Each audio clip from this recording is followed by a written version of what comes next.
The attic smelled like dust and forgotten things.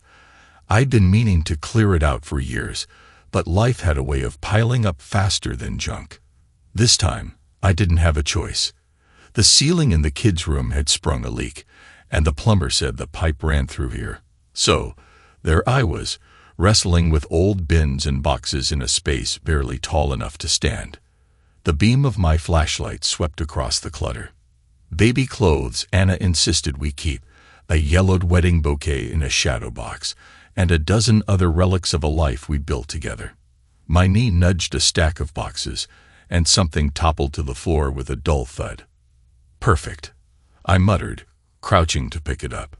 It was a wooden box about the size of a shoebox, its surface smooth but darkened with age. No labels, no markings, just a simple clasp on the front.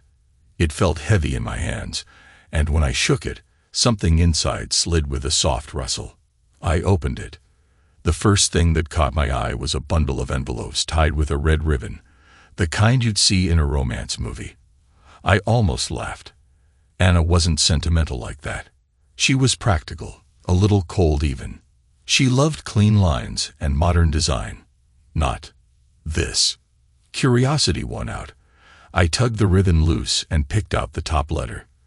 The paper was brittle, the handwriting on the front unfamiliar. To Anna.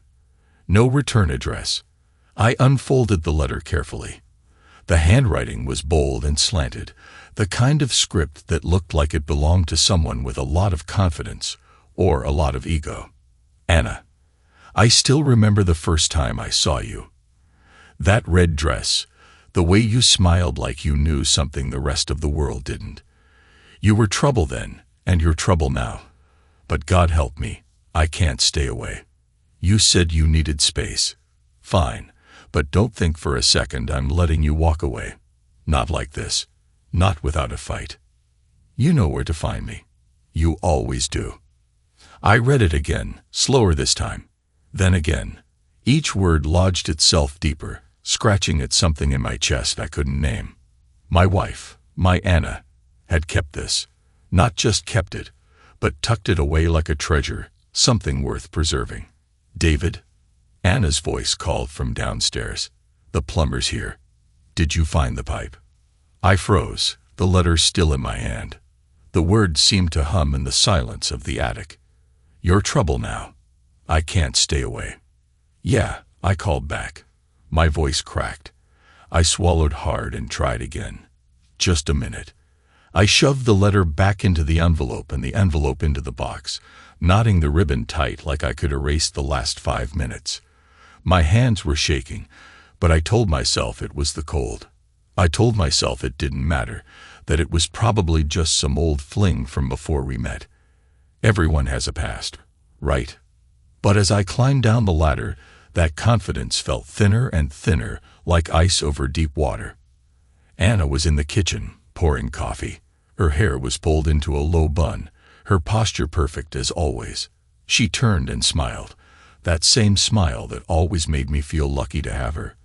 I looked at her, really looked at her, and a single question took root in my mind, one that wouldn't let go. Who the hell was T? I couldn't sleep. Anna had drifted off hours ago, her breath soft and steady beside me. The house was dark, silent except for the hum of the fridge downstairs. I stared at the ceiling, replaying the words from the letter like a broken record. Trouble now. Can't stay away. Who was this guy? And why had she kept his letters? I got up quietly, slipping out of bed and into the hallway. The attic door loomed at the end like an unspoken challenge. I hesitated, glancing back toward the bedroom. Anna didn't stir. The ladder creaked as I climbed. My flashlight beam cut through the shadows, landing on the box where I'd left it earlier. It looked so ordinary, just another forgotten thing among countless others. But it wasn't. Not anymore. I carried it down to the kitchen, set it on the counter, and untied the ribbon again. The bundle of envelopes seemed thicker now, heavier with the weight of unanswered questions. I pulled out another letter. Anna, you keep saying you're done with me, but I know better. You always come back. Maybe not today, maybe not tomorrow, But you will. I know why you left. It wasn't because you didn't love me. It was because you're scared. Scared of what we could be together. Scared of how much you feel. But you can't outrun this, Anna. You can't outrun me. I'll wait as long as it takes. My throat tightened as I read it. This wasn't just a fling. This was something deeper, something dangerous. The tone wasn't romantic. It was possessive, like she belonged to him, like he wouldn't let her go. I glanced at the stairs, half expecting Anna to appear, demanding to know what I was doing. But the house stayed quiet. I slid the letter back into its envelope and reached for another. The dates on the postmarks caught my eye this time. Each one neatly spaced, months apart. All addressed to our home. Our home. The letters weren't from before me. They were from after. My stomach churned. I yanked the next one open, scanning for answers. Anna, I saw you today. You looked happy, but I know better. That's the thing about you. Your smiles never reach your eyes when you're lying. And you've been lying a lot lately, haven't you? I almost said something, but I thought better of it. I'll wait. I've always been patient with you, but don't make me wait too long. The words blurred as anger welled up in me. He'd seen her. Recently enough to write this. My mind raced. How much of this had been happening right under my nose? How many times had I sat at this very counter, clueless while some creep was watching my wife? I shoved the letters back into the box, my hands trembling. I needed to talk to Anna. No, confront her. But not yet. Not like this. I needed to be sure. I needed more. The last envelope caught my attention. It was thicker than the others, heavier. I picked it up and noticed something inside. A photograph. My chest tightened as I slid it out. The image was grainy, like it had been printed from an old camera, but the figures were unmistakable. Anna was there, her hand tucked into the crook of a man's arm. He was taller, broader, his face half turned toward her like he couldn't look anywhere else. There was something about the way he held her, like she wasn't just with him, she was his. The date scrawled on the back sent ice down my spine. October 14, 2018. That was 4 years into our marriage. I sat there, staring at the photo, my heart pounding. The man in the picture wasn't a stranger anymore. He wasn't just he had a face now. And that made it worse. He wasn't just a name in some letters. He was real. And he'd been in Anna's life far longer than I ever realized. The sound of movement upstairs broke my focus. Anna. I shoved the photo back into the envelope and the envelope into the box, my mind racing. The attic, the letters, the photo, they all screamed at me, demanded answers. But I couldn't ask. Not yet. Not until I knew the full story. I tied the ribbon around the bundle again, as tight as I could. Anna came downstairs a moment later, wrapped in her robe. Her eyes squinted against the light. David, what are you doing? Couldn't sleep, I said, keeping my voice steady. Just clearing some space in the attic. She glanced at the box, her expression unreadable. At this hour? Yeah. Got into it and lost track of time. Her gaze lingered for a second too long, and I felt the weight of her scrutiny. But then she just nodded. Well, come back to bed soon. Okay. Sure. I watched her turn and head back upstairs, the sound of her footsteps fading into the dark. I sat there for a long time, staring at the box. Whatever Anna was hiding, it wasn't just her secret anymore. It was ours now. And it wasn't going to stay buried. Not if I had anything to do with it. The box sat on the kitchen table like a loaded gun. I stared at it for hours. The letters and the photo burned into my mind. The words felt alive, crawling under my skin, whispering doubts I couldn't ignore. Anna was in the living room, flipping through a magazine. She hadn't noticed me watching her, or if she had, she didn't show it. She looked normal, calm, like nothing was wrong. But that just made it worse. I couldn't take it anymore. Anna, I said, stepping into the room. She looked up, her smile soft but cautious. Hey, you've been quiet all morning. Everything okay? I leaned against the doorframe, crossing my arms. I found something in the attic yesterday. Her head tilted, a small crease forming between her brows. Oh. What? A box, I said, letting the word hang in the air. Her expression didn't change, but her hands froze, the magazine suddenly forgotten. What kind of box? You tell me. It had letters in it. From someone named T. Her face paled. Just a flicker, but enough. She recovered quickly, her features smoothing out into something neutral, controlled. David, Don't, I said, my voice sharper than I intended. Don't lie to me, Anna. She closed the magazine, setting it aside. I'm not lying. It's just complicated. Complicated. I pushed off the doorframe, stepping closer. That's what you're going with. These letters don't sound complicated. They sound possessive, obsessive. And that photo. I stopped, swallowing the bile rising in my throat. You were with him while we were married. Her jaw tightened, but she didn't deny it. It wasn't what you think. Then explain it to me. My voice rose, and I saw her flinch. Because right now, I don't know what to think. I don't know who you are. Her eyes glistened, but she didn't cry. Anna never cried. It's in the past. It's over. It has nothing to do with us. Bullshit, I snapped. You kept those letters, Anna.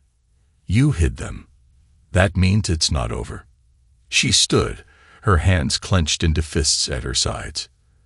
Do you think I wanted to keep them? Do you think I wanted to deal with any of this? Then why did you? I demanded. Why didn't you just tell me? Because I was trying to protect you. Her voice cracked, the words echoing in the room. I froze, stunned by the outburst. Anna rarely raised her voice. She was always composed, always in control. Seeing her like this was like staring at a stranger. Protect me, I said, my voice low now. From what? Her shoulders sagged, the fight draining out of her. She sank back onto the couch, her gaze fixed on the floor. From him. From Thomas. The name hit me like a punch to the gut. Hearing it out loud made it real. Who is he, Anna? And what does he want from you? She hesitated, her fingers twisting the hem of her sweater. He's someone I knew a long time ago. Before you. We had a history. That much I gathered. I said bitterly. What kind of history? Her eyes met mine, pleading. It doesn't matter anymore. He's gone. No, he's not, I said, pulling the photo from my pocket and tossing it onto the coffee table. He was here. He's been watching you, watching us, so don't tell me it doesn't matter. She stared at the photo, her face ashen. Where did you find this? In the box, I said, along with the letters. The ones he sent to our house. You think that doesn't matter?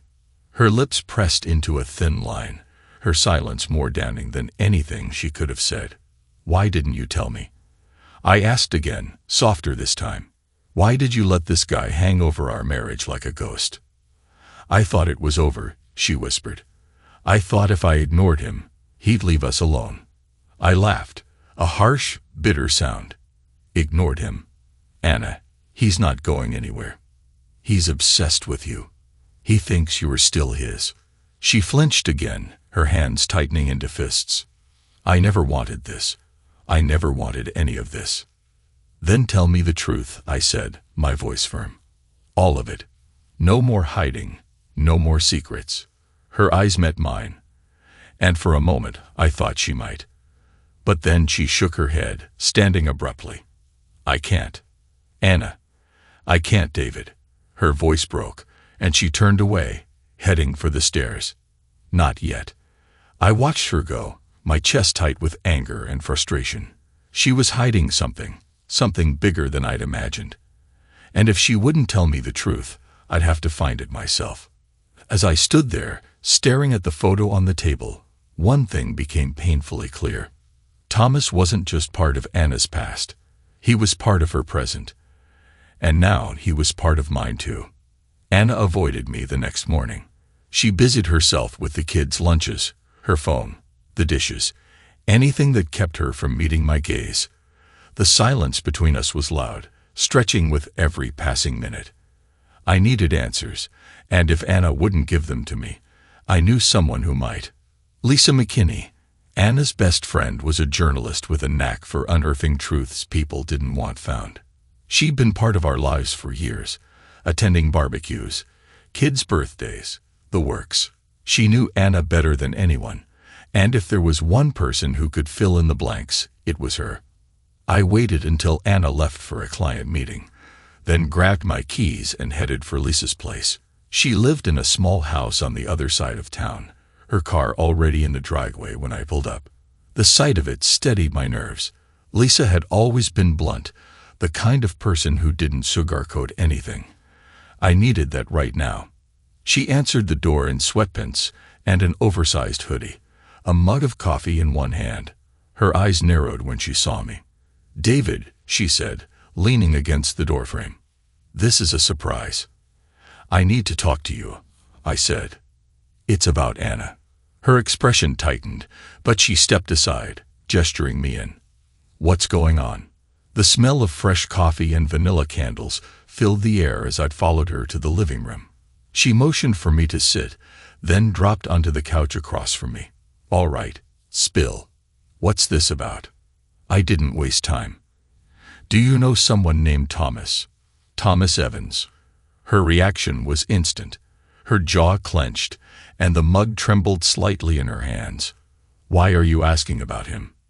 "Because I found letters. Letters he sent to Anna. And a photo." I leaned forward, trying to read her face.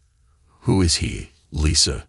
She set the mug down carefully, her movements deliberate. "David, this isn't something I want to get involved in." "You're already involved," I said. "You've been Anna's best friend for years. If you know something about this guy, I need you to tell me." Her lips pressed into a thin line. "And what did Anna say when you asked her?" "She won't tell me the whole story," I admitted. "She says it's in the past, that it's over. But it's not, is it?" Lisa hesitated, then sighed, leaning back against the couch. "Thomas is complicated. That's what Anna said." "Well, she's not wrong." She crossed her arms, her expression guarded. "He's dangerous, David. The kind of man who doesn't take no for an answer." "Dangerous how?" I asked, my pulse quickening. Lisa looked away, her jaw tight. "Anna didn't tell you this, did she?" "Of course she didn't." She exhaled slowly, then met my gaze. "He wasn't just some boyfriend. He was controlling, manipulative.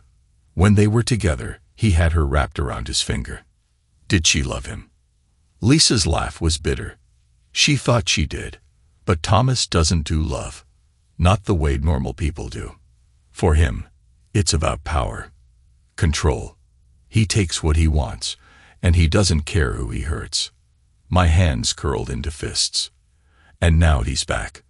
Lisa's expression darkened. "He never really left." "What do you mean?" "Anna tried to cut ties with him years ago," she said. "But Thomas, he doesn't let go. He's been keeping tabs on her, sending letters, making veiled threats. She thought she could handle it on her own. Clearly, she was wrong." I stared at her, my mind racing. "Why didn't she tell me?" "Because she was scared," Lisa said bluntly. "Scared of what he might do if she involved you. And maybe scared of what you'd think of her if you knew the whole story." The weight of her words settled on my chest. I thought about the letters, the photo, the look on Anna's face when I confronted her. She wasn't just hiding a mistake, she was hiding a threat. "What should I do?" I asked, my voice low. Lisa hesitated. "Honestly, you should leave it alone. Let Anna deal with it. The more you dig, the more you'll provoke him." "That's not an option," I said firmly. "This guy has been hanging over my family for years. I'm not going to sit back and wait for him to make the next move." She studied me for a long moment, then sighed. "All right. If you're serious about this, then you need to be smart. Thomas isn't someone you can just confront. He's well-connected, shady. You need proof if you're going to do anything about him. Proof of what? Whatever he's into, she said. And trust me, he's into a lot. Illegal businesses, blackmail, you name it. If you want to take him down, you'll need leverage.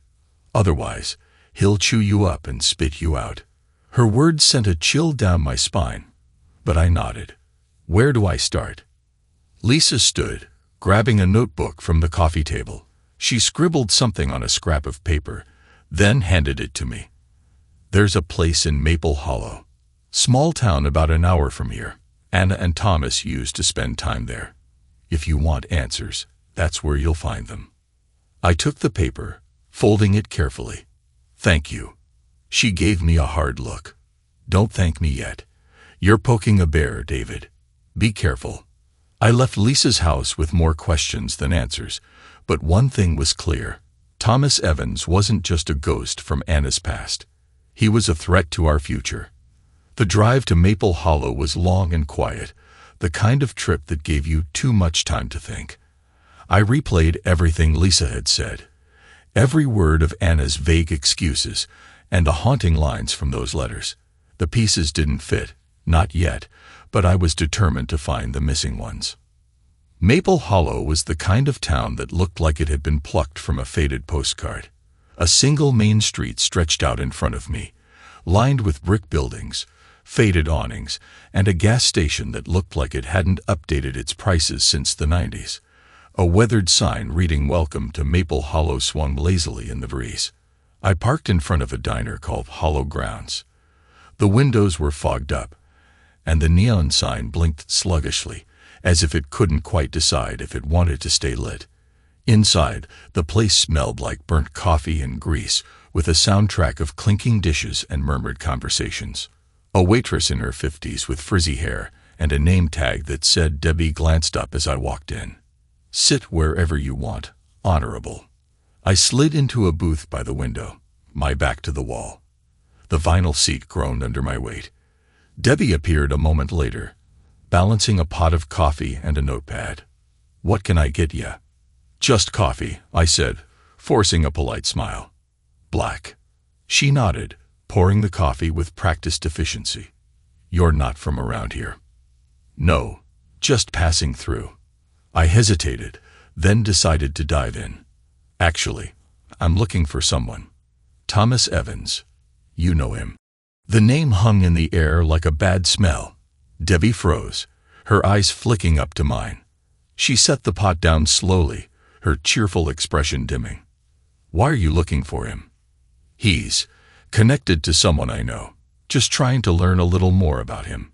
Her lips pressed into a thin line, and she glanced around the diner as if checking to make sure no one was listening. Look, I don't know much, but you're better off leaving that one alone. Tom Evans isn't exactly friendly. I've heard, I said, keeping my tone even, but I'd still like to know. Anything you can tell me would help. She sighed, leaning on the counter. Used to run a few businesses out of here, shady ones. You know the type, stuff that didn't make the books. He kept to himself mostly, but people who crossed him, well, let's just say they learned not to. What kind of businesses? I pressed. Debbie gave me a look that said I'd already asked too much. The kind you don't talk about in daylight. He's not around much these days, but he's still got eyes here.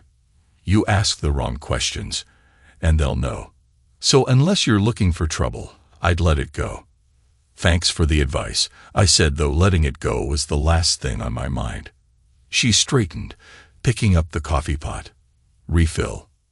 No, I'm good. She walked off, and I sat there, turning her words over in my head. Thomas wasn't just a manipulative ex. He was a predator, someone who operated in shadows and used fear to keep people in line. I needed more than whispers and warnings. I needed facts. After I paid and left the diner, I wandered the main street, trying to get a feel for the place.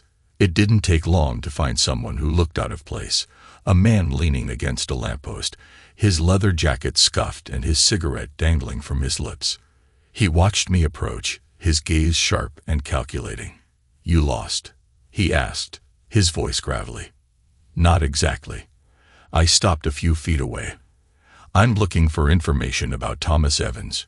Heard he used to be around here." The man smirked, taking a drag from his cigarette.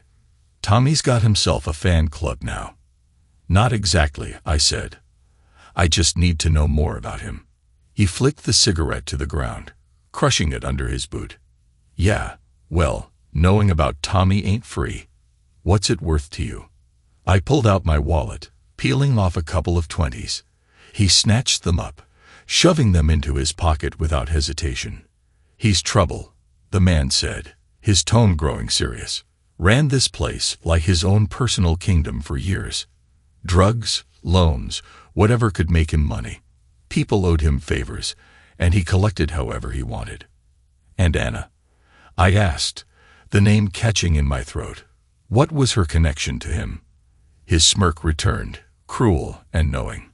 "Ah, so that's what this is about. Anna Palmer. Yeah, I remember her. Pretty little thing. Tommy was obsessed with her. Everyone knew it. Obsessed how? He didn't just want her. He wanted to own her." The man shrugged. "She tried to leave him. But Tommy doesn't lose. Not without a fight." The words chilled me. "And now?" "Now. I haven't seen him around in years, but don't think for a second he's forgotten her. Tommy never forgets." I stepped back, my stomach churning. "Thanks." "Yeah, sure," he said, lighting another cigarette. "But a word of advice. If you're smart, you'll stay out of it. Tommy's not a guy you want to piss off." I walked back to my car, his words echoing in my head. Anna hadn't just been involved with Thomas. She'd been trapped by him. And if what Lisa and this guy said was true, he wasn't done with her. Or me. As I pulled out of Maple Hollow, one thought kept me going. If Thomas Evans thought he could come after my family, he was wrong. Dead wrong. The drive home from Maple Hollow felt heavier, the air thick with questions that refused to settle. I couldn't shake the image of Anna and Thomas together, the way everyone described his grip on her, possessive, unrelenting. The thought that someone like him still had a hold over her, even from a distance, burned in my chest. When I got back to town, the house was quiet. Anna was in the kitchen, chopping vegetables for dinner. She glanced up when I walked in, her smile hesitant. "Hey," she said, "you were out for a while." "Yeah," I replied, hanging up my coat. "Had some errands to run." Her eyes lingered on me a moment too long, like she was trying to read my mood. "Everything okay?" "Fine," I said, keeping my voice even. "Where are the kids?" "At Mom's for the weekend, remember?" I nodded, grateful for the timing. The space between us felt fragile, like it might shatter with the wrong word. I leaned against the counter, watching her work, the rhythm of the knife against the cutting board unnerving in its precision. "Have you ever thought about going back to Maple Hollow?" I asked casually. Her hands froze mid-chop. She didn't look up. "Why would I go back there?" "I don't know," I said. "Thought it might be nice to see the place. A little trip down memory lane." Her shoulders stiffened, and she set the knife down carefully. When she turned to face me, her expression was guarded. "What's this about, David?" "Just curious," I said, shrugging. "You never talk about your time there. Thought maybe there was something worth revisiting." "There's nothing worth revisiting," she said sharply. "That part of my life is over." Her reaction confirmed what I already knew. Maple Hollow wasn't just a place she'd lived. It was a scar she didn't want to touch. But scars have a way of reopening, whether you want them to or not. I stepped closer, lowering my voice. "What are you so afraid of?" Her eyes flashed. "I'm not afraid." "Then why won't you tell me the truth?" The question came out harder than I intended, my frustration boiling over. "I went there, Anna. I talked to people. I know about Thomas, about what he was doing. her face drained of color. You had no right. No right, I repeated, my voice rising. You've been keeping this from me for years, Hannah. Letters, photos. He's been watching us, hasn't he? How am I supposed to protect this family if you won't tell me what's going on? I didn't ask you to protect me, she snapped. No, I said, stepping closer. You didn't, but you should have. She looked away, her jaw tightening. You don't understand. Then make me understand, I pleaded. Who is he, Anna? What does he want? For a moment, I thought she might finally tell me. Her lips parted, her shoulders trembling with the weight of whatever she was holding back. But then she shook her head, turning back to the cutting board. It doesn't matter, she said, her voice flat. He's not part of our lives anymore. That's not good enough, I said. Not anymore. She didn't respond, her focus fixed on the vegetables. The sound of the knife slicing through them was the only answer I got. Later that night, I lay awake, staring at the ceiling. Anna was beside me, her breathing slow and even, but I knew she wasn't asleep. Neither was I. The silence stretched between us like a chasm. I wanted to reach for her, to demand the truth, but I knew it wouldn't work. Not yet. When the first hints of dawn crept through the curtains, I slipped out of bed and grabbed the box from its hiding place in the closet. I needed something more, something concrete, a clue that could force her to talk. I sifted through the letters again, the smell of old paper filling the air. At the bottom of the pile, I found something I'd missed before, a small folded piece of notebook paper tucked into the corner. I opened it carefully, my pulse quickening. Anna, if you don't come back, I'll make sure everyone knows. Your perfect little life won't look so perfect anymore. You know what I'm capable of. Don't make me prove it. The threat was clear, but what chilled me was the date scrawled in the corner. 2 months ago. I stared at the note, the words burning into my brain. Thomas wasn't just a shadow from the past. He was here, now, breathing down our necks. And Anna had known all along. My grip tightened on the paper as anger flared in my chest. This wasn't over, not by a long shot. If Thomas thought he could control my wife, my family, he was wrong. Very wrong. I spent the next day researching every scrap of information I could find about Thomas Evans. If he wanted to be a ghost, he wasn't doing a great job. His name surfaced in local news articles, small blurbs about his business ventures in Maple Hollow. They were vague, almost sanitized, but the undertones were clear. Loan sharking, gambling, and a few whispers of extortion. Nothing that stuck, though. The man was slippery. But I found something more. A business address. It was listed under an LLC with some generic name, Pine Ridge Holdings. My gut told me it wasn't a coincidence. I waited until evening, when Anna was out with the kids. She'd taken them to her mother's place, a last-minute visit that gave me the perfect window. I grabbed the address, my jacket, and the photograph from the box. If Thomas was still in town, I needed to see him face to face. I wasn't going to let him haunt my family any longer. The building was on the edge of an industrial park, its facade a dull gray with no sign of life. A single light flickered above the door, casting long shadows across the empty parking lot. My car felt like a beacon under the dim glow of the streetlights, but I killed the engine and stepped out anyway, the photograph tucked into my pocket like a talisman. Inside, the air smelled of stale cigarettes and dust. The space was dimly lit, cluttered with mismatched furniture and filing cabinets that looked like they'd been salvaged from a junkyard. A man sat behind the front desk, flipping through a magazine. His bulk filled the chair, and his eyes were sharp when they flicked up to meet mine. "Help you?" he asked, his tone flat. "I'm here to see Thomas Evans." His brow furrowed. "Got an appointment?" "No," I said, keeping my voice steady. "But I'm pretty sure he'll want to see me." The man snorted, leaning back in his chair. "That's so. And who are you?" "David Palmer." Something flickered in his eyes, a brief flash of recognition. He stood, the chair groaning under his weight. Wait here. He disappeared down a hallway, leaving me alone in the silence. My hands clenched into fists at my sides, the tension in my chest winding tighter with every second. When he returned, his face was blank, his head jerking toward the hall. Go ahead. End of the hall. Last door on the left. I nodded, walking past him.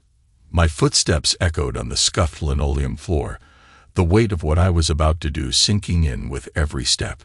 Thomas's office was surprisingly neat. The desk was clean, the papers stacked in perfect order.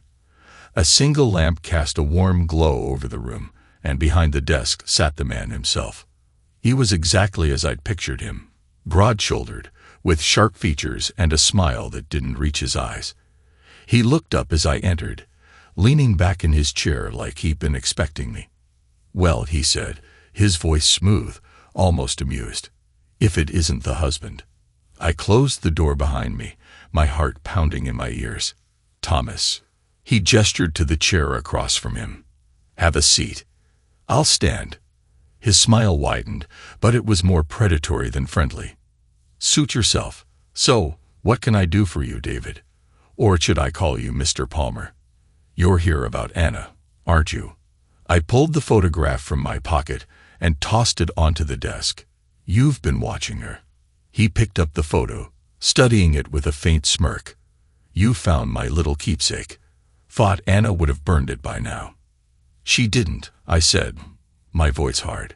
But she's not yours anymore. Whatever you're trying to do, it ends now. He set the photo down, folding his hands on the desk.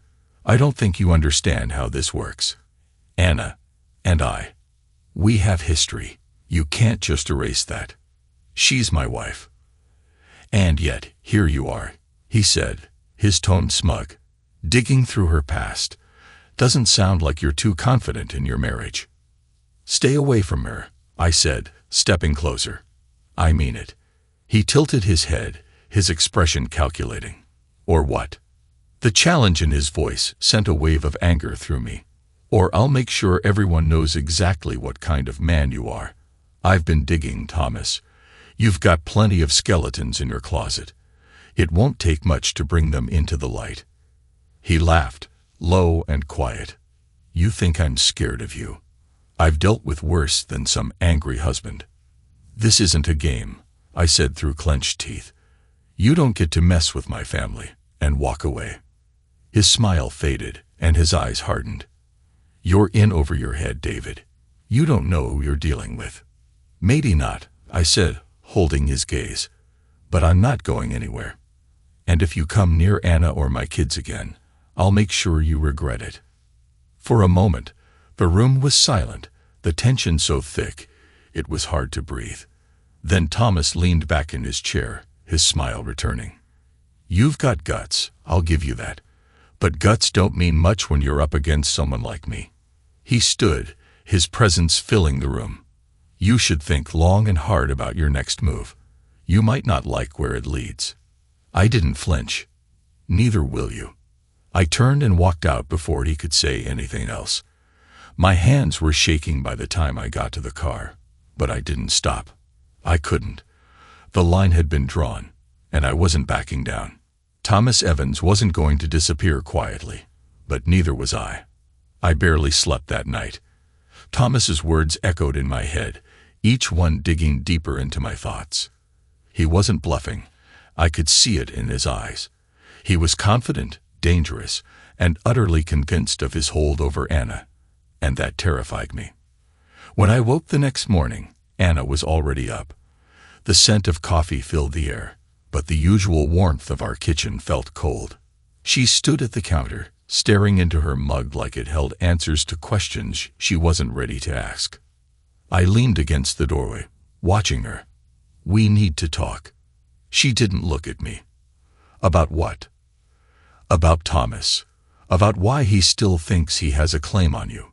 Her shoulders stiffened, and she set the mug down carefully, like she was afraid it might shatter. I told you, it's over. No, it's not, I said, stepping closer. I met him last night. Her head snapped up, her eyes wide with a mix of fear and anger. "You what?" "I went to see him," I said, keeping my voice calm. "I needed to understand what we're dealing with." "You had no right," she hissed, her voice low but sharp. "Do you have any idea what you've done?" "I did what I had to," I said. "You won't tell me the truth, so I had to find it myself." Her hands gripped the edge of the counter, her knuckles white. "You don't know what he's capable of, David. You've just made everything worse." "Then tell me," I said, my voice rising. "Tell me what he's capable of. Tell me why you've been hiding this from me." She turned away, her head bowed. "You don't understand." "You keep saying that," I said, frustration boiling over. "So make me understand, Anna. Tell me why Thomas thinks he can control you. Tell me why he's still in our lives." She didn't answer. The silence stretched between us, thick and suffocating. I slammed my hand on the counter, the sound breaking the tension like a gunshot. "Damn it, Anna, I'm your husband. You can't keep shutting me out." She flinched, her eyes glistening as she finally looked at me. "He has something on me." The words hit me like a punch to the gut. "What?" She swallowed hard, her voice trembling. "When we were together, I got involved in some things. Things I didn't fully understand at the time." "Like what?" "Like his business," she said, her gaze dropping to the floor. "I thought it was harmless, just helping him with paperwork, running errands. But it wasn't. It was illegal, David. All of it. And when I tried to leave, he made sure I couldn't." I stared at her, the weight of her confession sinking in. "What does he have on you?" "Evidence," she said quietly. "Emails, documents, things that make it look like I was more involved than I actually was. He said if I ever tried to go to the police, he'd use them to ruin me." I exhaled slowly, the pieces falling into place. "So you stayed quiet. You let him control you." Her voice broke. "I didn't have a choice." "You had a choice," I said, the anger creeping back into my tone. "You could have told me. We could have dealt with this together." "I didn't want to drag you into it," she said. "I didn't want you or the kids to get hurt." I shook my head, pacing the kitchen. "And now? What does he want now?" "I don't know," she said, her voice barely above a whisper. "He's been quiet for years, but then the letters started coming again. The threats. I thought if I ignored him, he'd go away. Well, he hasn't," I said. "And now we're both in his crosshairs." She nodded, tears slipping down her cheeks. "I'm sorry, David. I thought I could handle it. I thought I could protect you." I took a deep breath, the anger giving way to something colder, sharper. "We need to deal with this. For good." "How?" she asked, her voice trembling. "He's untouchable." "No one's untouchable," I said, the resolve hardening in my chest. "We just need to find the right leverage." The rest of the day, I worked in secret. Anna didn't ask where I was going, and I didn't tell her. I started with the documents I'd found in the box, the letters, the photo, and the note with its chilling ultimatum. Then I started digging. I tracked down old business licenses, tax records, anything tied to Thomas and Pine Ridge Holdings. It didn't take long to find discrepancies, gaps in his records, unaccounted for assets. There was something there, something he'd been hiding. But the real breakthrough came when I checked Anna's email account. She'd given me the password years ago, and I doubted she'd changed it. Sure enough, there it was, an email from Thomas, buried in her archives. The subject line read simply, "Our agreement." The email was brief, but the attachment said everything I needed to know. It was a scanned contract, signed by both Anna and Thomas, outlining her role in his company. It painted her as a key player, someone who'd knowingly facilitated his illegal activities. But there was something else, a line at the bottom, written in smaller print, a clause stating that the agreement was null and void if evidence emerged that Anna had been coerced or threatened. It was a tiny crack in his armor, but it was something. I stared at the screen, my pulse quickening. Thomas had been careful, but he'd left a thread. And now I had a way to pull it. When I got home that night, Anna was waiting for me in the living room. She looked exhausted, her face pale and drawn. "Did you find anything?" she asked quietly. I held up the printed email, my jaw set. "I found everything." Her eyes widened as she read the document, her hands trembling. "What does this mean?" "It means we can fight back," I said. "But we'll need help." "Help from who?" I hesitated, then pulled out my phone. "Lisa." Lisa arrived at our house just after 10 that night, her expression sharp and focused, as if she already knew the weight of the conversation. She carried her leather bag slung over one shoulder, a notebook tucked under her arm. She stepped inside without hesitation, her eyes scanning the room. "All right," she said, dropping her bag onto the coffee table. "Tell me everything." Anna hesitated, perched on the edge of the couch, her hands fidgeting in her lap. I sat beside her, the printout of the email resting between us like a fragile truce. Lisa's gaze flicked between us, her brow furrowing. "This is about Thomas, isn't it?" she asked. "Yes," I said. "And we're going to stop him." Lisa snorted, leaning back in the armchair. "That's ambitious. Do you have a plan, or is this more of a blind hope situation?" "We have this," I said, handing her the email. "It's a contract between Anna and Thomas. He's been using it to blackmail her." Lisa's eyes skimmed the document, her lips pressing into a thin line. "Typical Thomas. He leaves just enough rope to hang himself, but not without a fight. This clause about coercion, it's your angle, isn't it?" I nodded. "If we can prove he threatened Anna or forced her into anything, the contract is void. But we'll need evidence." "And by we, you mean me," Lisa said, arching an eyebrow. "You're the journalist," I said. "If anyone can dig up dirt on him, it's you." Lisa tapped the edge of the contract against her palm, her eyes narrowing in thought. "I can look into it. But you need to understand, Thomas isn't just some two-bit thug. He's got connections, money, influence, people who owe him favors. If we're going after him, we have to be airtight. One misstep, and he'll bury us." Anna shifted uncomfortably beside me. "I didn't want this. Any of it." Lisa's gaze softened slightly, but her tone stayed firm. "No one wants this, Anna. But it's here now, and if we don't deal with it, he'll never stop." "Do you think you can find anything?" I asked. Lisa smiled faintly, the kind of smile that came with sharp teeth. "Oh, I can find something. The real question is, what are you willing to do once I do?" The next few days blurred into a haze of tension and waiting. Lisa worked quietly but methodically, pulling threads from her network of contacts, chasing down leads. Anna grew more withdrawn, retreating into herself as the weight of her past pressed harder.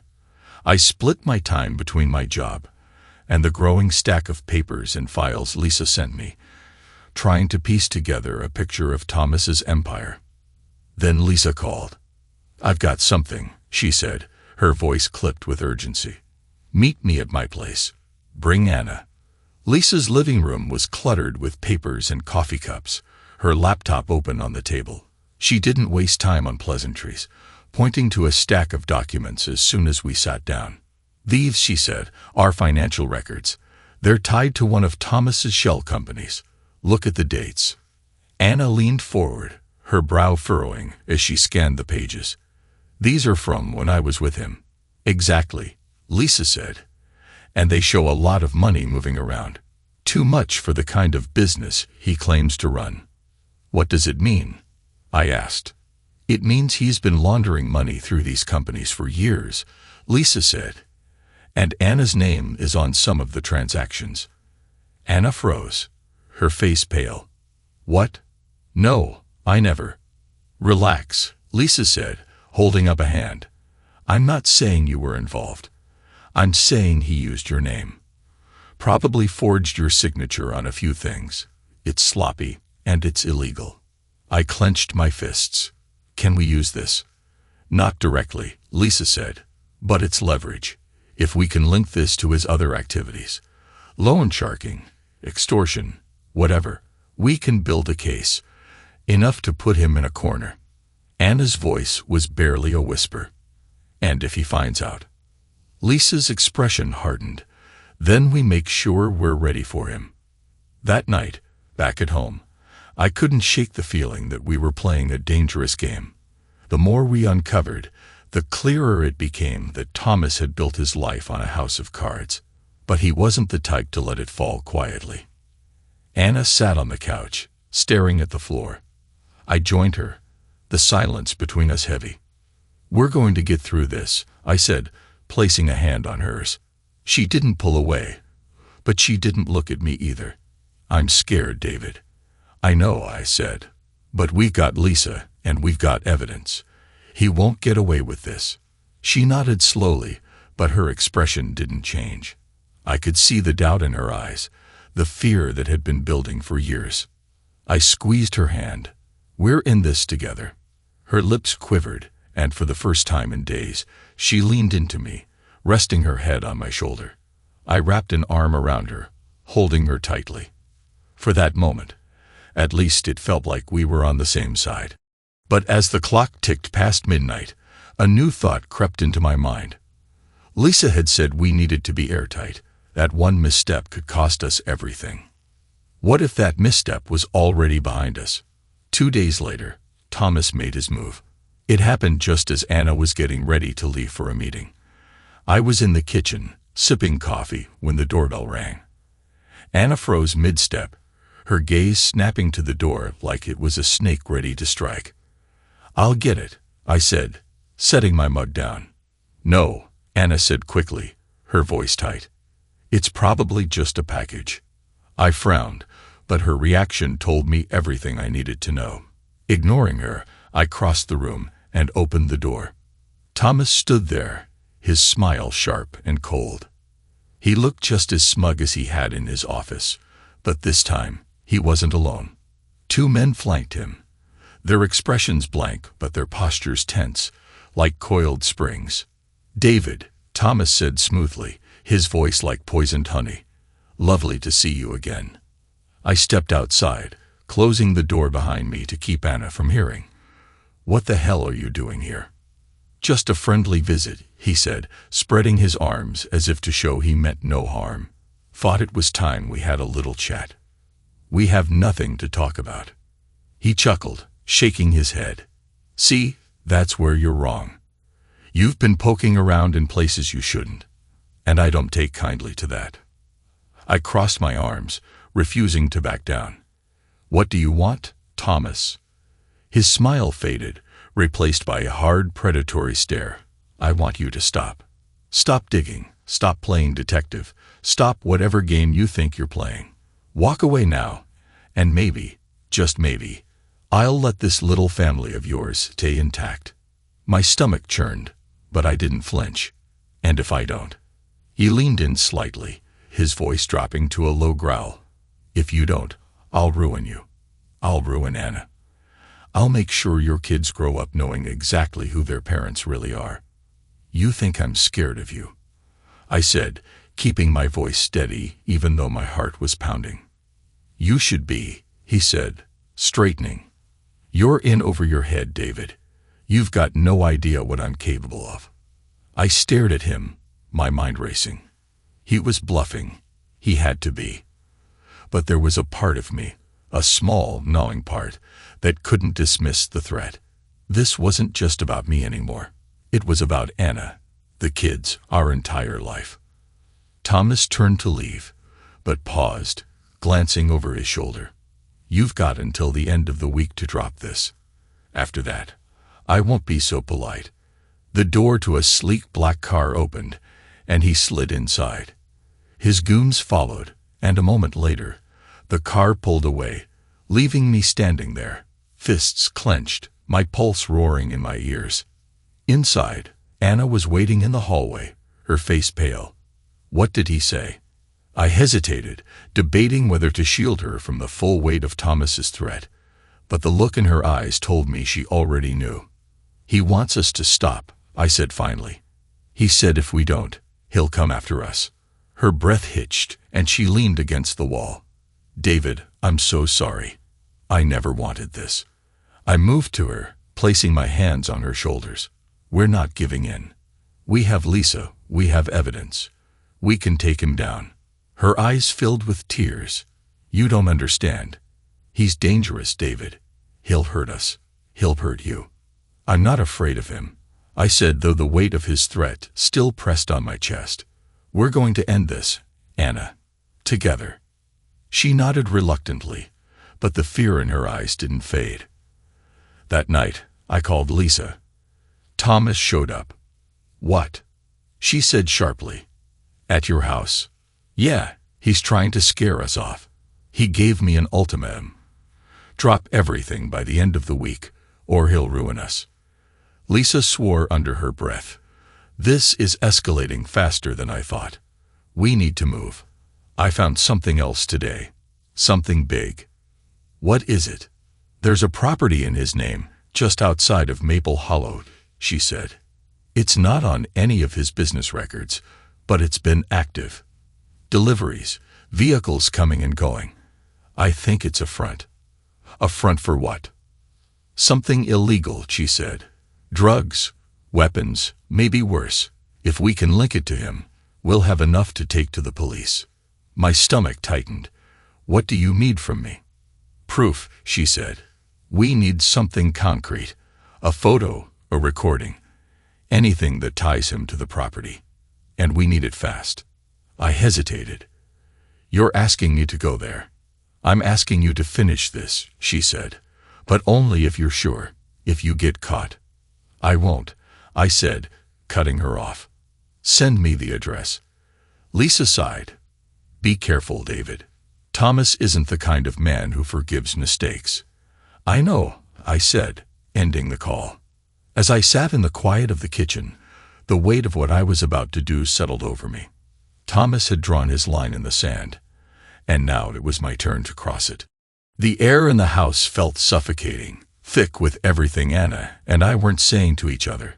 I couldn't let it stay that way, not with what I was about to do. If I was going to face Thomas head-on, I needed to know everything, even if it hurt, especially if it hurt. She was sitting on the couch when I found her, staring blankly at the muted television. Her hands were clasped tightly in her lap, her knuckles white. We need to talk, I said, standing in the doorway. Her eyes flicked to me, guarded. About what? About Thomas. About all of it. I stepped closer, my voice firm but calm. No more secrets, Anna. I need to know the truth. She looked away, her jaw tightening. For a moment, I thought she'd refuse, like she had so many times before. But then she sighed, her shoulders sagging under the weight of whatever she'd been holding back. Okay, she said quietly. Ask me. I sat across from her, leaning forward, my elbows on my knees. How did it start? Her lips pressed into a thin line. We met when I was fresh out of college. I was working at a design firm. And he was, well, you've seen what he's like. Charismatic. Confident. He made me feel important, like I was the only thing that mattered. She paused, her fingers twisting the fabric of her sweater. At first, it was exciting. He took me to fancy dinners, showed me off to his friends. But then, he started to change. He got possessive, controlling. He wanted to know where I was, who I was with. And when I tried to pull away, he wouldn't let me. My stomach twisted, but I kept my voice steady. What do you mean? He'd threaten me, she said, her voice trembling. Not physically, at least, not at first. He'd say things like, you'll never make it without me, or I'll ruin you if you leave. I was stupid. I stayed longer than I should have. And the business? I asked. How did you get involved in that? She swallowed hard, her eyes filling with tears. He asked me to help him with some paperwork. I didn't think anything of it, just signing forms, making phone calls. It wasn't until later that I realized what I'd been doing. He'd used me as a front for his laundering. My name was on everything. Did you confront him? I asked. I tried, she said, her voice barely above a whisper. He just laughed, told me I was in it as deep as he was, and if I tried to leave, he'd make sure the police thought I was the mastermind. The tears spilled over now, streaking down her cheeks. When I finally worked up the courage to leave, I thought I was free. But he kept showing up. Letters, phone calls, threats. Even after I met you, he wouldn't let go. I thought if I ignored him, he'd move on. But he didn't, I said, my jaw tight. She shook her head. No. And now he's dragged you into it. I sat back, running a hand through my hair. The pieces were falling into place, each one sharper than the last. Why didn't you tell me sooner? Her eyes met mine, filled with guilt. Because I was ashamed. Because I didn't want you to see me the way I see myself, as a coward who let him control me for so long. You're not a coward, I said firmly. You made mistakes, Anna. Everyone does. But this, what he's doing, it's not your fault. She stared at me, her lip trembling. What are we going to do? I leaned forward, taking her hands in mine. We're going to end this. Lisa found something, proof that could bring him down. But it's risky. I'm going to that property she found. Her grip tightened on my hands. No, David, you can't. If Thomas catches you, I'll be careful, I said, cutting her off. But this is the only way. We can't live like this anymore. I won't let him control us. Tears streamed down her face as she shook her head. I can't lose you. You won't, I said, my voice steady. But I need you to trust me. She nodded reluctantly, her hands trembling in mine. I trust you. Just come back to me. I will, I promised, even as a knot of doubt twisted in my chest. That night, as Anna slept fitfully beside me, I lay awake, staring at the ceiling. I thought about Thomas, his smug smile, the threats he'd made. I thought about Anna, about everything she'd endured, and the life we'd built together despite the shadows of her past. Tomorrow, I would face him, and one way or another, this would end. The drive to the property Lisa had uncovered felt like the longest of my life. The address she'd given me led to a remote wooded area on the outskirts of Maple Hollow. The gravel road wound through thick trees, the canopy above blotting out most of the daylight. My hands gripped the wheel tighter as I approached the clearing. The building came into view, a low, unassuming warehouse with corrugated metal siding and a single rusted door. It was surrounded by nothing but forest, secluded enough to hide whatever Thomas didn't want found. A few nondescript vehicles were parked outside, their windows tinted. I parked a good distance away and slipped out of the car, crouching low as I moved closer.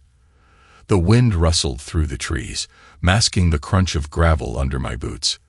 My heart pounded, but I pushed forward, every step a reminder of what was at stake. When I reached the edge of the property, I ducked behind a stack of discarded pallets, scanning the area. The building looked deserted, but the faint hum of machinery inside told me otherwise. I pulled out my phone, snapping pictures of the vehicles and the warehouse. Lisa had been clear, document everything. I moved closer, sticking to the shadows. A side door was slightly ajar, and I slipped inside, holding my breath. The air was thick with the smell of oil and metal, the faint clatter of equipment echoing in the space. My eyes adjusted to the dim light, and I took in the scene. Rows of crates lined the walls, each marked with cryptic labels, numbers and letters that meant nothing to me but screamed illicit. A few men moved through the space, clipboard in hand, their voices low as they spoke in hurried tones. I kept to the edges, careful to stay out of sight. I pulled out my phone again, snapping photos of the crates and the men. My heart raced as I recorded a short video, capturing their conversation about shipments and deadlines. This was it, proof that Thomas's operation was bigger than I'd imagined. But then I heard it. Footsteps. Close. I froze, my pulse pounding in my ears. The beam of a flashlight cut through the darkness, sweeping dangerously close to where I crouched. I ducked behind a crate, holding my breath as the footsteps grew louder. "Thought I heard something," a man said, his voice gruff. "Probably a raccoon," another replied. "Hurry up. Thomas doesn't like delays." The footsteps faded, and I let out a slow, shaky breath. I needed to get out of here, fast. I retraced my steps, slipping back toward the side door. The adrenaline coursing through me made every second stretch, but I didn't stop until I was outside, the cool night air hitting my face like a slap. I was halfway to my car when I heard it, an engine roaring to life. I glanced over my shoulder and saw headlights cutting through the darkness, moving toward the warehouse. I ducked behind a tree, my breath catching in my throat. The car stopped, and the door opened. Thomas stepped out. Even from a distance, I recognized his silhouette, broad-shouldered, confident, and infuriatingly smug. He spoke to one of the men waiting by the entrance, his voice too low to hear. But the way the man nodded, then hurried inside, told me all I needed to know. Thomas was here to oversee something. Something big. I waited, my back pressed against the tree, until the headlights disappeared and the night fell silent again. Then I made my move, slipping back into my car and driving away as quickly and quietly as I could. When I reached Lisa's house, I practically ran to her door, the phone clutched tightly in my hand. She opened it, her expression tense. "You get it?" she asked. I nodded, stepping inside. "Everything. Photos, video, conversations. It's all here." Lisa took the phone, scrolling through the images and video, her brow furrowed as she watched, her lips pressing into a thin line. "This is good. Really good. Good enough to take to the police?" I asked. She hesitated, then nodded. "It's a start, but we'll need to be strategic. If we tip them off too soon, they'll scatter and Thomas will disappear. We need to make sure this sticks." "Then what's the next step?" I asked. She set the phone down, her gaze sharp. "We leak this to the right people, someone who can put pressure on the police to act. If we make enough noise, Thomas won't be able to weasel his way out." Anna's voice cut through the room, startling us both.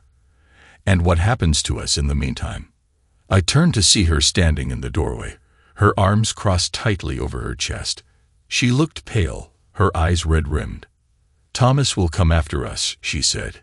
"You know he will." "He's already coming after us," I said. "But this time, we're not running. We're fighting back." Anna shook her head, her voice trembling. "You don't know him like I do. He won't stop, David. Not until he gets what he wants." "And what does he want?" Lisa asked, her tone sharp. Anna's gaze dropped, her shoulders sagging. "Control.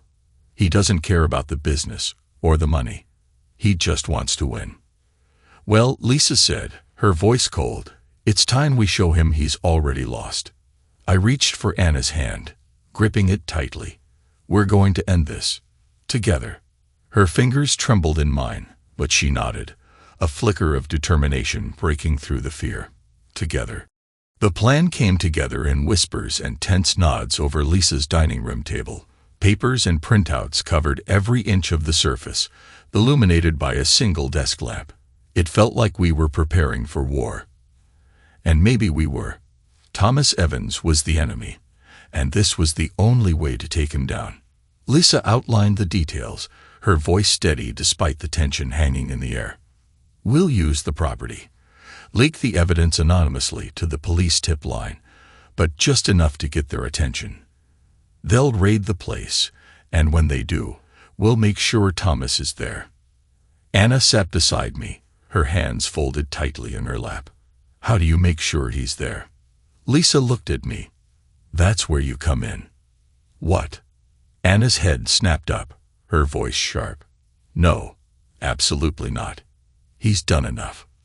Lisa ignored her, addressing me directly. "You're the only one he'll listen to right now. You've already got his attention. If you call him, make him think you're ready to negotiate. Maybe give him something to believe you're scared. He'll show. I'm not scared of him, I said firmly, but I knew what she meant. And if he doesn't? He will, Lisa said with conviction. Thomas doesn't let go of control. He won't pass up a chance to keep his claws in you. Anna's hand gripped my arm. David, this is too dangerous. He'll know it's a setup. Not if we're smart about it, Lisa said. The police won't know you're involved. The raid will seem unrelated. Thomas will think it's bad luck, until it's too late. Anna shook her head, her voice trembling. And what if it's not too late? What if he figures it out? What if he... I cut her off, my voice calm but firm. Anna, we can't keep running. We've tried that, and it hasn't worked. If we don't stop him now, he'll never stop. She stared at me, her eyes shining with unshed tears.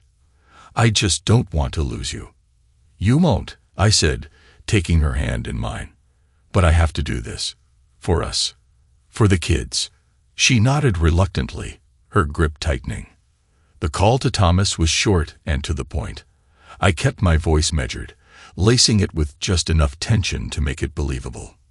Thomas, I said when he picked up. David. His tone was smug, as if he'd already won. I was wondering when I'd hear from you again. You made your point, I said, letting a hint of defeat creep into my words. I just want this to end. What do you want? There was a pause, then a low chuckle. Smart man. Let's talk. I glanced at Lisa, who gave me a nod. The warehouse, I said. Tomorrow night, 9 o'clock. Bold choice, he said. What makes you think I'll show? You want control, don't you? I shot back. This is your chance to prove you still have it. Another pause. Then, all right, David. Tomorrow night. But just so we're clear, if this is a trick, you'll regret it. The line went dead. The hours leading up to the meeting crawled by. Anna hovered near me, her nerves visible in every movement. Lisa stayed calm, methodical, checking and rechecking her contacts to make sure the police were prepared. I tried to focus, but the weight of what I was about to do pressed heavily on my chest. When the time came, I drove to the warehouse alone. The air was thick with tension as I parked a safe distance away and slipped toward the agreed meeting spot. I waited in the shadows, the cool night air biting at my skin. At 9:05, headlights appeared, cutting through the darkness as Thomas's sleek black car pulled up. He stepped out, alone, his movements confident, predatory. He looked around, his eyes scanning the area before settling on me. David, he called, his voice carrying in the quiet. Let's talk. I stepped forward, keeping my movements measured. You said you wanted control. I'm here to give it to you. Thomas smiled, but there was no warmth in it. Smart move. I knew you'd come around. The moment stretched, taut, and suffocating. Then, in the distance, the unmistakable sound of sirens. Thomas froze, his smile fading as the wail grew louder, closer. His eyes flicked to me, narrowing. You bastard, he hissed.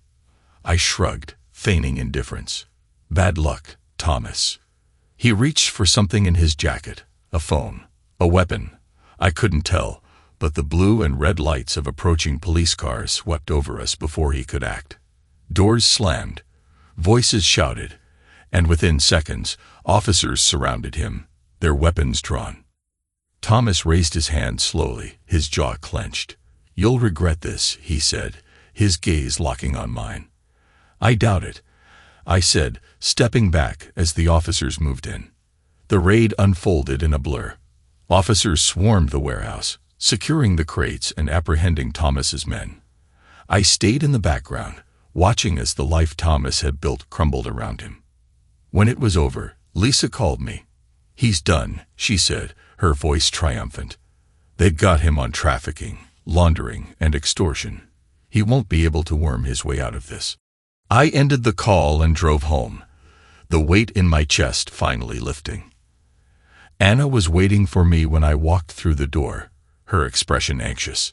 It's over, I said, pulling her into my arms. "He's done." She clung to me, her tears soaking into my shirt. "Thank you," she whispered, "for fighting for us." I held her tightly, the relief washing over me. For the first time in years, it felt like we could finally breathe. The trial was short. Thomas Evans, once untouchable, now sat shackled and silent in the courtroom. The evidence Lisa uncovered, combined with the police raid and the financial records we'd unearthed, painted a picture too damning to ignore. The prosecutor called him a master manipulator, a man who built an empire on fear and control. His lawyers tried to spin it, claiming coerced witnesses and faulty investigations, but the jury didn't buy it. Thomas was sentenced to 25 years without parole.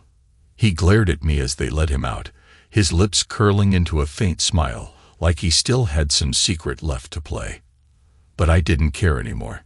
His power over us was broken, and that knowledge was enough. Anna and I didn't talk much on the ride home from the sentencing. The weight of everything that had happened still lingered, but it felt different now.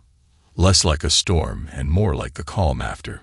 When we pulled into the driveway, she reached over and touched my hand. "It's really over," she said, her voice soft.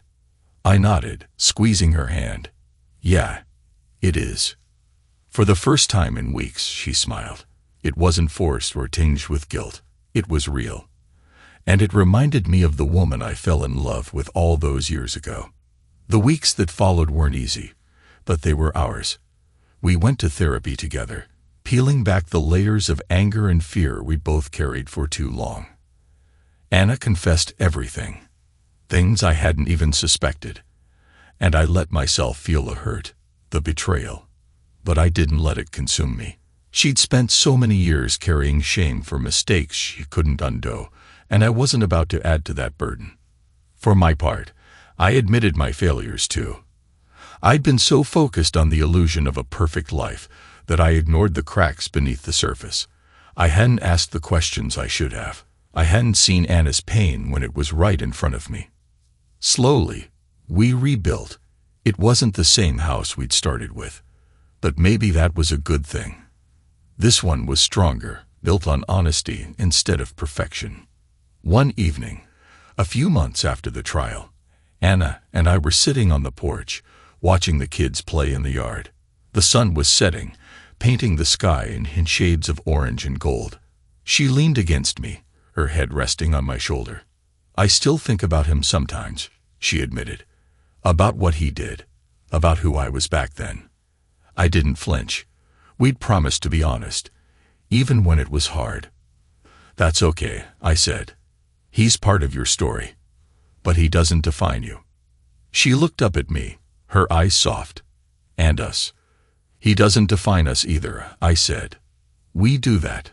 Her smile was small but genuine. I liked the sound of that. Lisa became a fixture in our lives after everything settled. She still teased me about being too noble for my own good, but her sharp humor had a warmth to it now. She and Anna grew closer, their bond strengthened by the shared scars of dealing with Thomas. One afternoon, she came over with a printed article from a national outlet. "You made the big leagues," she said, tossing it onto the table. The headline read, "Inside the Fall of Thomas Evans, a criminal empire brought down by family courage." Anna read the article in silence, her fingers tracing the edges of the paper. When she finished, she folded it neatly and looked at me. "You did this," she said. "We did this," I corrected. Life didn't go back to normal. It grew into something better. I started noticing the small things again. The way Anna laughed when the kids said something silly, the way the sunlight hit her hair in the mornings, the way her hand felt in mine. She started painting again, something she hadn't done in years. Her pieces weren't perfect, but they were beautiful, raw, and full of life, like she was finally letting herself breathe. The kids, blissfully unaware of most of the turmoil, flourished. They filled the house with laughter and noise, grounding us in the present when the past felt too heavy. One night, as I tucked them into bed, my daughter asked, "Are you and Mommy happy?" I paused, looking at her little face, so open and curious. "Yeah," I said, smiling. "We're happy." On the 1-year anniversary of the raid, Anna and I took the kids on a trip to the coast. Standing on the cliffs overlooking the ocean, the wind tugging at our hair, she slipped her hand into mine. "Thank you," she said. "For what?" "For not giving up on me," she said, her voice barely audible over the crash of the waves. "On us." I turned to her, my chest tightening. "We don't give up, Anna. Not on each other." She leaned into me, her head resting against my shoulder, and for the first time in a long time, I felt truly at peace. The shadows of the past were still there, faint and far away, but they didn't define us anymore. We'd walked through the fire together, and on the other side, we'd found something stronger, something real. Thanks to everyone who took the time to listen to today's stories. If you enjoyed it, please consider liking and subscribing if you haven't already. Feel free to share your thoughts on the events in the comments below. Take care.